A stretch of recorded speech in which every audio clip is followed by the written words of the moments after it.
उपस्थित हूँ आप सभी के सामने और आज हम पढ़ेंगे पवित्रता एकादशी का महात्म्य जानेंगे और छोटी सी उनकी कथा है वो सब भी आप लोगों को बताएंगे। तो चलिए कथा शुरू करते हैं। श्रावण मास के शुक्ल पक्ष की एकादशी को पवित्रता एकादशी या पुत्रता एकादशी कहते हैं। श्री कृष्ण जी बोले, हे युधिष्ठिर, श्रावण मास के शुक्ल पक्ष की एकादशी का नाम पवित्रता है। यह पुत्र की इच्छा पूर्ण करने वाली है, इस कारण इसका नाम पुत्रता भी प्रसिद्ध है। इसमें गौ माता का पूजन करना चाहिए। इसके महात्म की कथा ऐसे है कि एक महिमती नगरी थी जिसमें महिजित नाम का राजा राज्य करता था। वह बड़ा धर्मात्मा था परंतु पुत्रहीन था। उपाय बहुत किए परंतु सब व्यर्थ गए। दिल का कांटा ना निकल सका। राजा को शोक युक्त देखकर मंत्रियों को दुख हुआ और वह लोमस ऋषि की शरण में गए।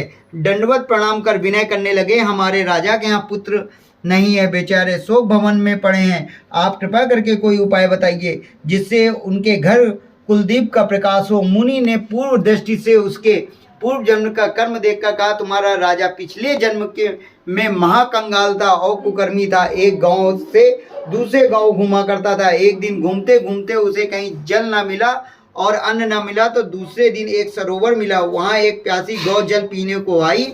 उसने उसके लाठी मारकर भगा दिया। उस महापाप से तुम्हारा राजा निसंतान है और जिस दिन वह भूखा प्यासा रहा, रात को चलते चलते जागरण भी हो गया। भूखा था, भगवान को स्मरण कर भोजन मांगता था। उस दिन श्रावण शुक्ल एकादशी व्रत उससे भूल से कर दिया, परंतु वह दूध, पुत्र और धन देने वाली पुत्रता एकादशी थी।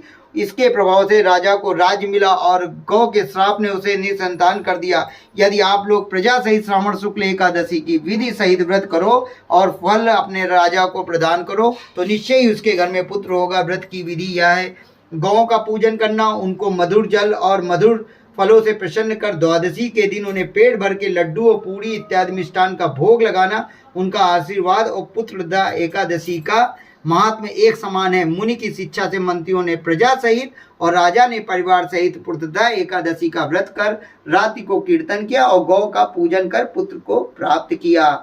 जय हो विष्णु भगवान की। इस दिन आज गुड़ सागर लेना चाहिए और गुड़ के पदार्थ, मेवा और मिठाई का सेवन कर सकते हैं। वीडियो अच्छी लगे तो चैनल को सब्सक्राइब करना बिल्कुल मत भूलें। राधे राधे।